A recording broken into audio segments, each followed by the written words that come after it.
ना किसी से कोई ईर्ष्या, ना किसी से कोई हो, मेरी अपनी मंजिलें मेरी अपनी तोड़। तो नमस्कार दोस्तों, स्वागत है सबका आपके अपने चैनल बेसिक नॉलेज में। दोस्तों आज के वीडियो झारखंड बोर्ड में कक्षा 10वीं में पढ़ने वाले विद्यार्थियों के लिए बहुत ज्यादा महत्वपूर्ण है। जी हाँ दोस्तों, क्योंकि इस वीडियो में बात करेंगे जो कल आप लोग मॉडल पेपर जारी हुआ है। तो आप लोग बता दूं, अगर आप लोग अभी तक नहीं जानते हैं, आप लोग का झारखंड बोर्ड का कक्षा 10वीं का मॉडल पेपर जारी हो चुका है। अगर अभी तक डाउनलोड नहीं किया तो जल्दी से डाउनलोड कर लीजिए, या फिर टेलीग्राम ग्रुप में हम लोग ज्वाइन हो जाइए, हम लोग वहां पे सेंड कर दिए हैं। और आज हम लोग जो मैथ का है 30 ऑब्जेक्टिव सवाल बिल्कुल डिटेल में हर एक क्वेश्चन को सॉल्व करेंगे। बिल्कुल उसको डिटेल में बारीकी से देखेंगे किस तरह सॉल्व हो सकता है, एकदम उसको पानी बना देंगे। और आप लोग का साइंस का ऑब्जेक्टिव अपलोड हो चुका है, सोशल साइंस का ऑब्जेक्टिव अपलोड हो चुका है, बाकी जितना सब्जेक्ट जल्दी अपलोड हो जाएगा। और जल्दी से चैनल को सब्सक्राइब करके बेल आइकन को प्रेस कर लीजिए, क्योंकि इस चैनल पर लोग सिर्फ अपडेट ही नहीं दिया जाता है, साथ में आप लोगों को बहुत ही अच्छे तरीके से पढ़ाया जाता है, एग्जाम का तैयारी कराया जाता है। सिर्फ एक नंबर ये चैनल है जो आप लोगों को 10th बोर्ड के साथ साथ पॉलिटेक्निक का भी तैयारी करवाता है। तो दोस्तों चैनल को सब्सक्राइब कर लीजिए, बेल आइकन को प्रेस कर लीजिए। अभी से लेकर आप लोग कंपटीशन एग्जाम तक बहुत ज्यादा फायदा होने वाला है, और बिल्कुल A to Z सॉल्यूशन मिलेगा आप लोग का मॉडल पेपर का, साइंस का और मैथ का, और बाकी जितना मॉडल पेपर है सभी का ऑब्जेक्टिव सवाल ऑब्जेक्टिव क्वेश्चन कराया जाएगा। तो चलिए दोस्तों अभी सब्सक्राइब कर लीजिए और बेल आइकन को प्रेस कर प्लीज। दोस्तों अगर वीडियो अच्छा लगे तो प्लीज एक लाइक कर दीजिएगा और कमेंट कर दीजिएगा, ये रिक्वेस्ट है सर आप सभी से, ठीक है। तो चलिए दोस्तों वीडियो को शुरू करते हैं, देखते हैं क्या क्या सवाल है। बिल्कुल बहुत ही रोचक तरीके से करेंगे, थोड़ा भी आप लोग को मतलब ऐसा नहीं लगे कि हार्ड है, और मैथ में तो आसान है ही। चलिए शुरू करते हैं। आपका सबसे पहला सवाल है दोस्तों, इसको मिटा देते हैं, रफ था। सबसे दोस्तों पहला सवाल है आप लोग का बहुत आसान सा, कि निम्न में 120 का अभाज्य गुणनखंडों के गुणनफल कौन है। मतलब अभाज्य गुणनखंड के रूप में लिखना है, आप सभी को पता है। आप लोग क्वेश्चन स्क्रीन पे देख सकते हैं, स्क्रीन में मैं क्वेश्चन चलवा दूंगा, ठीक है। तो स्क्रीन में आप लोग क्वेश्चन वहां देख सकते हैं। निम्न में 120 का अभाज्य गुणनखंडों के गुणनफल, 120 का बोला है ना, तो पहले 120 का हम लोग अभाज्य गुणनखंड निकालेंगे। सर अभाज्य गुणनखंड कैसे निकालते हैं तो देख लीजिए, बिल्कुल जैसा एलसीएम होता है उसी तरह का कुछ होता है। ये वाला जैसे 2 से चल जाएगा पहले वाला, तो 2 छोक 12 1 0, फिर 2 से जाएगा 2 तिया 6, फिर 1 0, फिर ये 2 से जाएगा 3 नहीं जाएगा, लेकिन हाँ 2 कम 2, तो कितना 1 बच गया, तो 2 बचे 10, फिर अब 2 से सर नहीं जाएगा 15, तो 3 से तो चल जाएगा भैया, 3 बचे 15, फिर 5 से कम 5। इसको लिख सकता है 120 को, क्या के को 2 है 1 2 3, तो 2 के पावर में 3, और गुना क्या हो गया 3 और गुना 5। देखिए कौन वाला ऑप्शन ये वाला है, that is our right answer. उसको लॉक कर दीजिए। ओके, 2 के पावर में 3 इंटू 3 इंटू 5, और ये हम लोग का दोस्तों पहला ऑप्शन में ही है, तो पहला option is the correct answer पहला क्वेश्चन का, ठीक है। और आप लोग 9th क्लास का साइंस का और मैथ का सोल्यूशन बहुत ही अच्छी तरह से अपलोड हो चुका है, उसको भी जो 9th क्लास के आप लोग दोस्त है भाई है सभी को शेयर कर दीजिएगा, ठीक है। और 10th का भी साइंस का और सोशल साइंस का भी अपलोड हो चुका है, अभी मैथ का बना रहे हैं। देखिए ये और एक बच्चा वाला सवाल है कि किसी बहुपद px के लिए y को px का ग्राफ नीचे आकृति में दिया गया है, ठीक है। तो ग्राफ से बहुपद px के शून्यकों की संख्या, इस तरह ग्राफ दिया आप लोगों को, इस तरह ग्राफ दिया हुआ है, ठीक है, और इस तरह से इसको काटा हुआ है। बोला इसमें px के शून्यकों की संख्या। अरे इतना आसान सवाल, हर एक बार ये वाला सवाल पूछता है 1 नंबर में, ठीक है। देखिए px के शून्यकों की संख्या बोले तो हम लोग देखना x अक्ष को कितना काटता है। अगर px की शून्यकों की संख्या बोले तो देखना है x अक्ष को कितना बार काट रहा है, तो कितना बार काट रहा है भैया, एक बार यहाँ पे और एक बार यहाँ पे, 2 बार। तो px के शून्यकों की संख्या क्या हो जाएगी, px के शून्यकों की संख्या बराबर कितना 2। अगर सर py क्या बोलता, अगर पूछता py के शून्यक, तो y को क्या बार काट रहा है देख लीजिए, आपको पता है ये वाला होता है x अक्ष और ये वाला होता है y अक्ष, ठीक है। तो अगर py का शून्यक बोलता तो y को एक बार कर रहा है, तो py का शून्यक एक हो जाता है आंसर। तो चलिए अब हम लोग अगला क्वेश्चन देख लेते हैं। तो दोस्तों अगला क्वेश्चन हम लोग का है कि निम्न में द्विघात समीकरण कौन है। देखिए द्विघात समीकरण देखने के लिए हम लोग कोई भी समीकरण ax² plus bx plus c के रूप में होना चाहिए, ठीक है। तो दोस्तों इसमें देखिए ax, इसको सॉल्व करके देखना होगा। तो हम लोग देखिए इसमें 3 को ऑप्शन दिया, 4 को सी में दिया, इनमें से कोई नहीं, तो किसको किसको सॉल्व करेंगे दोस्तों। देखिए सबसे पहले इसमें पावर में 3 है, ठीक है, ऑप्शन बी नंबर देखिए, इसमें पावर में 3 है, तो उसको सॉल्व करेंगे तो पावर में 3 आ ही जाएगा। तो ये तो द्विघात समीकरण कभी होगा नहीं, क्योंकि पावर में 3 आ जा रहा है, द्विघात समीकरण के लिए पावर में 2 होना चाहिए। तो आप लोग का बच रहा है समीकरण ए, ऑप्शन 1 और 2, ठीक है। उसमें से 2 को सॉल्व करेंगे, दोनों तरफ x² आ जाएगा, कट जाएगा। तो आप समीकरण हम लोग 1 को सॉल्व करते हैं, 1 में ही आपका आंसर आ जाएगा, ठीक है। तो हम लोग 1 को देखते हैं क्या है, इसको मिटा देते हैं, ठीक है।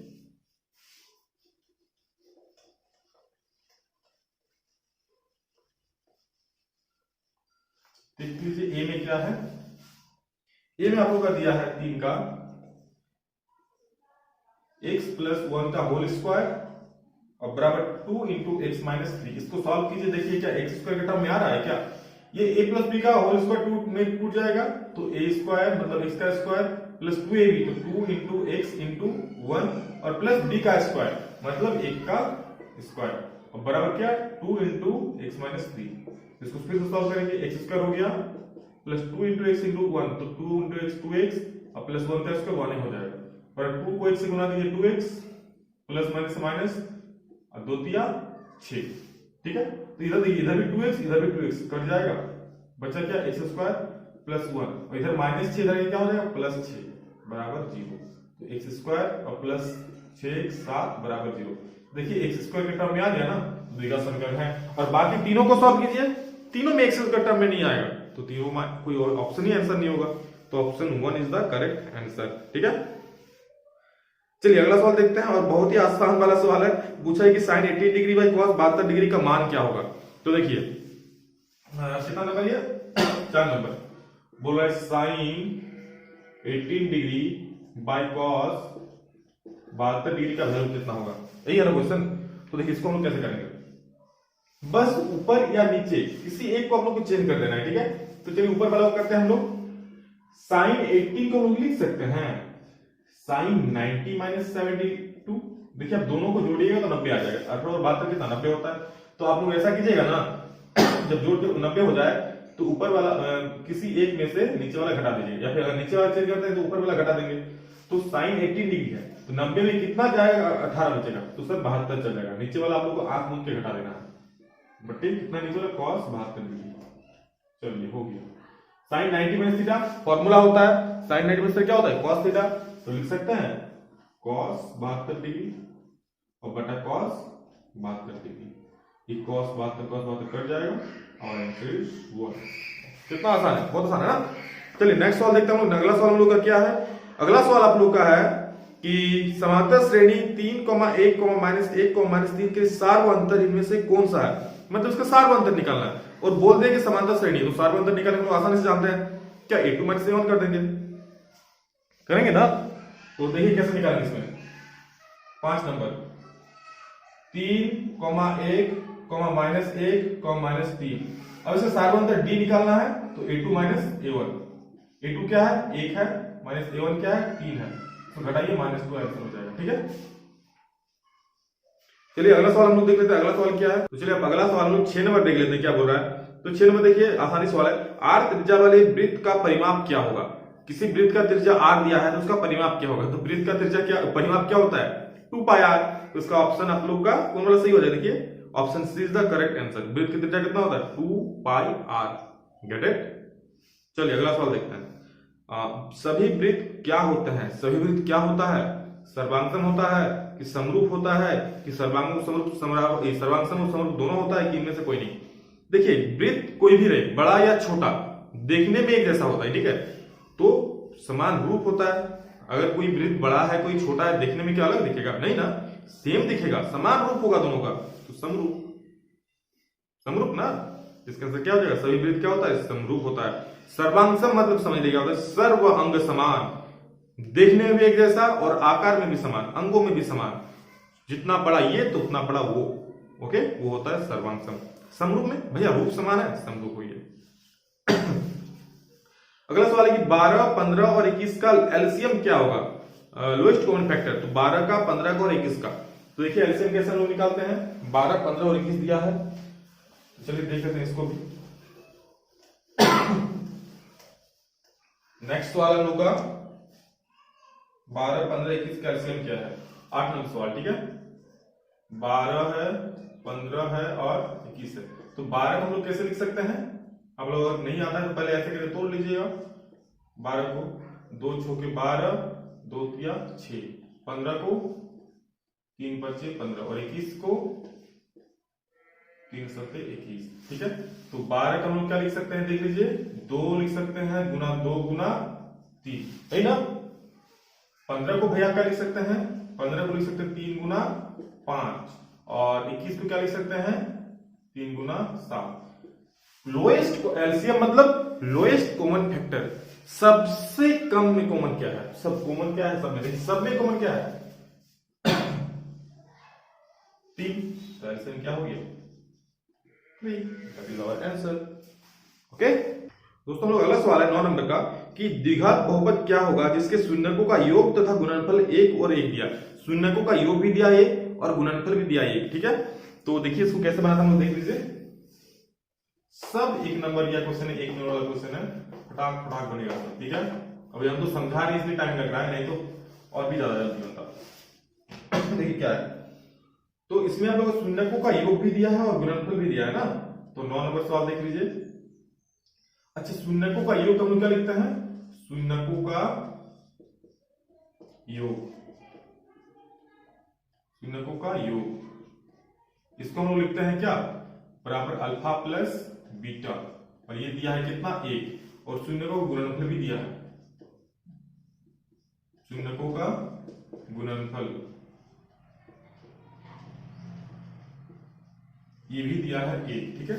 चलिए इतना हम लोग काम है, तो द्विघात समीकरण क्या होगा, ये पूछा है ना। तो द्विघात समीकरण क्या होगा, द्विघात बहुपद क्या होगा, ठीक है। तो देखिए द्विघात बहुपद अगर किसी शून्य को योग और गुणनफल दिया है तो द्विघात बहुपद हम लोग लिख सकते हैं direct A X square minus alpha plus beta into X और प्लस अल्फा इंटू बीटा, ठीक है। तो चलिए देख लेते हैं इसको, तो इसीलिए द्विघात बहुपद बराबर क्या हो जाएगा, एक्स स्क्वायर, ये याद रखिएगा, minus alpha plus beta into X और plus alpha beta, alpha into beta, ठीक है, अल्फा इंटू बीटा। ये जो गुणनफल है ना, इसको हम लिखते हैं अल्फा इंटू बीटा बराबर, ये भी 1 दिया है, ठीक है। अब देखिए इसको हम लोग और एक नियम से बना सकते हैं, माइनस बी बाई ए और सी बाई ए का टर्म होता है, तो उसमें ज्यादा बनाएंगे तो ज्यादा लेंथी होगा और समझने में दिक्कत होगा, तो इसमें से हम लोग ये वाला याद रखिएगा, बन जाएगा, ठीक है। तो देखिए क्या है एक्स स्क्वायर, तो x square minus alpha plus beta, direct alpha plus beta का वैल्यू उठाइए और बैठा दीजिए, क्या है 1 है, तो यहाँ पर हो जाए 1 एक्स और प्लस अल्फा इंटू बीटा क्या है 1, तो यहाँ भी 1, तो हम क्या हो जाए एक्स स्क्वायर माइनस 1 एक्स को 1 से लिखेंगे और प्लस 1, तो ये हो गया हम लोग द्विघात बहुपद। बिल्कुल कौन ऑप्शन है, इसको हम लोग माइनस बी बाई ए भी होता है, शून्य को ये और सी बाई ए होता है शून्य का गुणनफल, तो उससे भी बना सकते हैं, ठीक है, कोई दिक्कत नहीं है, लेकिन उसमें थोड़ा आप लोग लेंथी बन जाएगा और दिक्कत होगा। तो इसका आप लोग देख लीजिए कौन ऑप्शन सही है 9 नंबर का, तो फर्स्ट ऑप्शन में आंसर आप लोग का मिल जा रहा है, ठीक है। तो ऑप्शन 9 का option is the correct answer. चलिए अगला सवाल देखते हैं।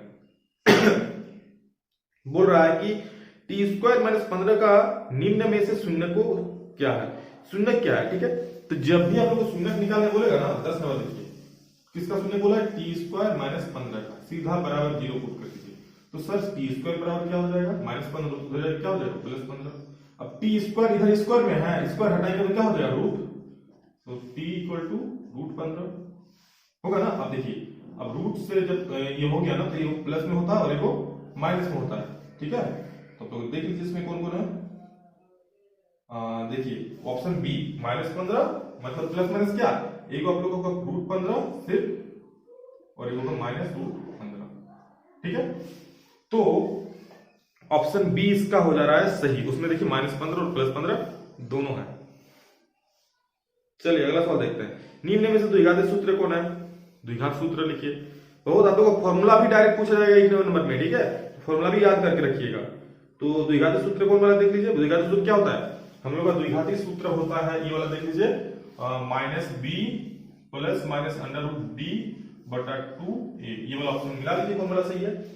तो और d के जगह पे हम लोग बी स्क्वायर माइनस 4ac भी लिख सकते हैं, ठीक है, d की जगह पे बी स्क्वायर माइनस 4ac, क्योंकि d का फॉर्मूला होता है हम लोग का बी स्क्वायर माइनस 4ac, ये हम लोग का b का फॉर्मूला होता है, d का फॉर्मूला होता है। तो ये जो है आप लोग का ऑप्शन 11 का देख लीजिए, option A is the correct answer, बाकी किसी में आपका मैच नहीं करेगा, ठीक है, तो यही वाला आप लोग का मैच कर जाएगा, बाकी किसी में मैच नहीं करेगा। चलिए अगला सवाल देखते हैं, 12 नंबर सवाल क्या है। तो 12 में बोल रहा है यदि d बराबर 0 अर्थात विविक्तिकर शून्य हो तो इनमें से मूल क्या होगा। देखिए ध्यान से सुनिए, d बराबर 0 बोल दिया यानी कि विविक्तिकर बोल दिया है शून्य, d मतलब क्या होता है डिस्क्रिमिनांट, अगर d होता है ध्यान से सुन लीजिए, अगर d बराबर 0 है तो मूल बराबर होगा और वास्तविक होगा। क्या होगा? मूल वास्तविक भी होगा और बराबर भी होगा। मूल मतलब सर, मूल मतलब नहीं पता, मूल मतलब सुनिए, ये जो x द्विघात समीकरण होता है ना, ये जो x का हम लोग वैल्यू निकालते हैं, कोई आता है ना -3,4 2,1, ये जो x का दो वैल्यू निकलता है वही मूल कहलाता है। तो जब द्विघात समीकरण जो पढ़े लोगों को पता होगा, अगर d का वैल्यू 0 तो मूल क्या होगा? बराबर और वास्तविक। लिख लीजिए, नहीं तो d का वैल्यू 0 से बड़ा होगा तो वास्तविक होगा पर बराबर नहीं होगा। अगर d का वैल्यू छोटा हो गया तो मूल काल्पनिक हो जाएगा, वास्तविक नहीं होगा। ठीक है, तो वही पूछ सकता है। नेक्स्ट सवाल देखिए क्या है कि यदि कर्ण का स्क्वायर इक्वल लंब का स्क्वायर प्लस आधार का स्क्वायर हो तो कैसा त्रिभुज है? कर्ण का स्क्वायर इक्वल लंब का स्क्वायर प्लस आधार का स्क्वायर कौन सा त्रिभुज में होता है? कि हमेशा सर संपूर्ण त्रिभुज में ही होता है और कोई त्रिभुज में नहीं होता है। तो क्या हो जाए इसका राइट आंसर? संपूर्ण त्रिभुज। संपूर्ण त्रिभुज में हम लोग करते हैं ना, कर्ण का स्क्वायर इक्वल लंब का स्क्वायर प्लस आधार का स्क्वायर। आप लोग 6th चैप्टर में प्रमेय भी पढ़े होंगे, पाइथागोरस थ्योरम जो बोलता है, किसमें लगता है पाइथागोरस थ्योरम? संपूर्ण त्रिभुज में ना, तो संपूर्ण त्रिभुज का राइट आंसर हो जाएगा। अगला सवाल क्या है? 14 नंबर देखिए, दूरी से दिया हुआ है, बोल रहा है कि दो बिंदुओं a x1, y1 और x2, y2 के बीच की दूरी क्या है? तो दो बिंदु का बीच का दूरी हम लोग को पता है क्या होता है। दो बिंदु का बीच का दूरी AB बराबर होता है under root x2 minus x1 का होल स्क्वायर और प्लस y2 माइनस y1 का होल स्क्वायर। ये हम लोग का दूरी सूत्र होता है। ठीक है, तो ऑप्शन क्या हो जाए इसका? देखिए x2 माइनस x1 का होल स्क्वायर किसमें है? x2 माइनस x1 का whole square plus y2 minus y1 का होल स्क्वायर।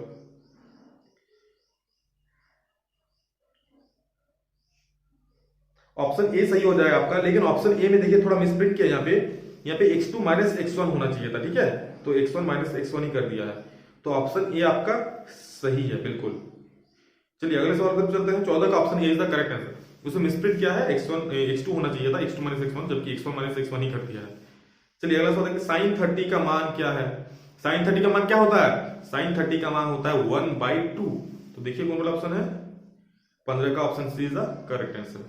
बहुत आसान सवाल पूछा गया इसमें, और आप लोग का जो सब्जेक्टिव है, बाकी जो मैथ का सवाल है, सारा सवाल इसमें कराया जाएगा, बिल्कुल अच्छे तरीके से कराया जाएगा, बिल्कुल अच्छे तरीके से। तो पूरा वीडियो आप लोग देखिएगा इसमें, और इसके बाद नेक्स्ट वीडियो आएगा, वो वाला वीडियो जरूर देखिएगा, उसमें तो ज्यादा नंबर मिलेगा। ठीक है, ये तो 30 नंबर ऑब्जेक्टिव है, 30 को सही बनाए 30 नंबर मिल गया, और बाकी 60 नंबर तो लाना होगा ना, तो बिल्कुल 90/90 आप लोग मैथ में लाना होगा, एक एक सवाल आप लोग को बताया जाएगा। ठीक है, साइन 90 माइनस थीटा बराबर क्या होता है? साइन 90 माइनस थीटा क्या होता है? Cos theta. तो इसका ऑप्शन क्या हो जाए? 16 का, देखिए बिल्कुल फॉर्मूला पूछ दिया है खाली, 16 का option B is the correct answer. इसका ऑप्शन बी सही हो जाएगा।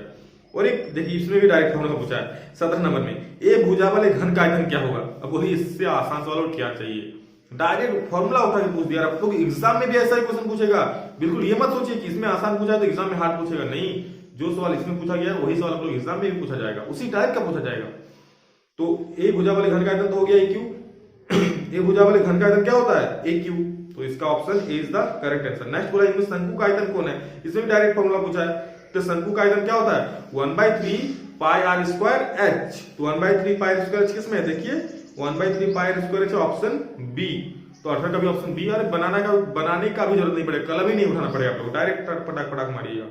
देखिए अगला सवाल क्या है कि वर्ग अंतराल 10 से 25 का वर्ग चिन्ह क्या होता है? वर्ग चिन्ह जब भी निकालने बोलेगा ना, दोनों को जोड़िए, 2 से भगा दे दीजिए, वर्ग चिन्ह निकल जाएगा। ठीक है, तो वर्ग चिन्ह बराबर क्या होगा? 19 नंबर सवाल देखिए आप, 19 नंबर वर्ग चिन्ह बोला है ना, वर्ग चिन्ह नहीं ना बोला है, तो वर्ग चिन्ह बराबर क्या होगा? दोनों को जोड़िए और भाग दीजिए। 10 है, 10 से 25, 10 प्लस 25 बटा में 2, 10 प्लस 25 35 हो जाएगा, 35 बटा में 2, इसको भाग देंगे तो आएगा 17.5, 17.5 इज आवर आंसर। ओके, तो चलिए अब नेक्स्ट सवाल हम लोग देखते हैं। नेक्स्ट सवाल क्या है? और एक ऑब्जेक्टिव है, इसका आप लोग का फिल इन द ब्लैंक्स दिया हुआ है। ठीक है, तो चलिए और एक ऑब्जेक्टिव देख लेते हैं, फिर फिल इन द ब्लैंक्स देखेंगे हम लोग। तो चलिए अगला सवाल हम देखते हैं। अगला सवाल क्या है? अगला सवाल बोल रहा है कि निम्नलिखित में से कौन सी संख्या किसी घटना की प्रायिकता नहीं हो सकती है? देखिए इसमें 4 ऑप्शन दिया है, 2/3, 1.5, 15% और 0.7। देखिए इसको पहले समझ लीजिए थोड़ा। किसी घटना की प्रायिकता कभी जीरो हो सकती है क्या? बिल्कुल। अगर जीरो हो गया तो वो अनिश्चित घटना, मतलब कभी वो घटेगा ही नहीं, नो चांस, कोई चांस नहीं। प्रायिकता मतलब भी संभावना होता है भैया कि कितना % चांसेस है। अगर सर एक हो गया तो एक हो गया मतलब पूरा पूरी वो घटना घटती हुए करेगा, मतलब होगा ही वो घटना, तो हो गया निश्चित घटना। निश्चित वो घटना होगा ही, मतलब वो घटना निश्चित घटना। नेक्स्ट, अगर किसी घटना, इसमें देखिए तो मतलब हम लोग ये जान गए कि किसी भी चीज का घटना 0 से 1 के बीच में लाई करेगा, या तो 0 होगा या फिर 1 होगा या फिर उन दोनों के बीच में कोई संख्या होगा। तो यहां हम लोग अगर देखेंगे कि 2/3, ये तो 0 और 1 के बीच में आ जाएगा। 1.5 1 से ज्यादा हो रहा है, तो याद रखिए हमेशा, दिमाग में घुसा लीजिए, कभी भी किसी भी चीज की प्रायिकता, किसी भी घटना की प्रायिकता 1 से ज्यादा कभी नहीं होगा। 1 से भले कम हो जाए, 0 से भले ज्यादा हो जाए, मतलब 0 और 1 के बीच में होगा, या तो 0 होगा या फिर 1 होगा या फिर दोनों के बीच में होगा, ना 0 से कम ना 1 से ज्यादा। चलिए, और ये हम लोग का यहाँ पे ऑब्जेक्टिव सवाल समाप्त होता है। अब हम लोग देखते हैं फिल इन द ब्लैंक्स। चलिए फिल इन द ब्लैंक्स देखते हैं। बोल रहा है एक प्राकृतिक संख्या का अभाज्य गुणनखंड उसके गुणनखंडों के क्रम को छोड़ते हुए डैश होता है, अद्वितीय होता है। ठीक है, क्यों? देखिए किसी भी संख्या का अगर आप लोग गुणनखंड निकालेंगे तो अभाज्य संख्या के रूप में रहता है। जैसे हम लोग 6 का गुणनखंड निकालेंगे भैया, तो सॉरी हम चलिए 8 का ही निकालते हैं। ठीक है, 8 का गुणनखंड क्या होता है? 1 होता है, 2 होता है, 3 होता है, सॉरी 3 नहीं, 4 होता है और 8 होता है। ठीक है, और इसको हम लोग ऐसे भी लिख सकते हैं, मान लीजिए गुणनखंड हो क्या ना, मतलब इतना ज्यादा पढ़ा जाता है। अगर हम 6 का निकाले तो 1 होता है, 2 होता है, 3 होता है। इसको 1 गुना 2 गुना 3 लिख सकते हैं। इसको ऐसे नहीं लिख सकते 3 गुना 2 गुना 1, मतलब क्या आप लोग कैसे भी लिखे गुणनखंड तो एक ही होगा ना। तो ये होता है आप लोग का अद्वितीय होता है। ठीक है, एक प्राकृतिक संख्या का अभाज्य गुणनखंड उसके गुणनखंड क्रम को छोड़ते हुए अगर क्रम छोड़ भी दे तो भी वही रहेगा, तो अद्वितीय होता है, यूनिक होता है। देखिए √2 क्या है, तो बच्चा बच्चा बोलेगा √2 परिमेय संख्या है, सॉरी अपरिमेय संख्या है। √2 क्या है? एक अपरिमेय संख्या है। चलिए अगला सवाल क्या है? जब a/2 not equal to b/2 हो तो हमें डैश हल प्राप्त होता है। जब a/2 not equal to b/2 हो जाए तो प्रतिच्छेदी होता है, और प्रतिच्छेदी होता है तो क्या होता है? यूनिक हल होता है, मतलब सिर्फ एक ही हल होता है, अद्वितीय हल होता है। तो इसका ऑप्शन क्या होता है? अद्वितीय।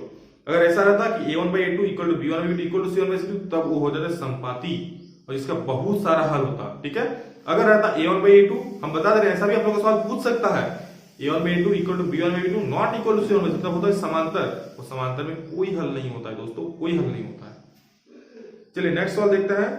पूछा है कि ax² plus bx plus c हो तो विविक्ति कर d बराबर क्या होगा? दो को ऑप्शन दिया है, b² माइनस 4ac कि b माइनस 4c। तो अभी हम बोले कि विविक्ति कर निकालना है, d निकालना है, तो क्या हो जाएगा? b² माइनस 4ac, तो इसका b² माइनस 4ac सही हो जाएगा। नेक्स्ट क्या भरना है? देखिए ax² plus bx plus c को डैश कहते हैं, ax² प्लस cx को क्या बोलेंगे? देखिए इसमें बड़ा कंफ्यूजन होता है बच्चा लोग को, ध्यान से सुन लीजिए।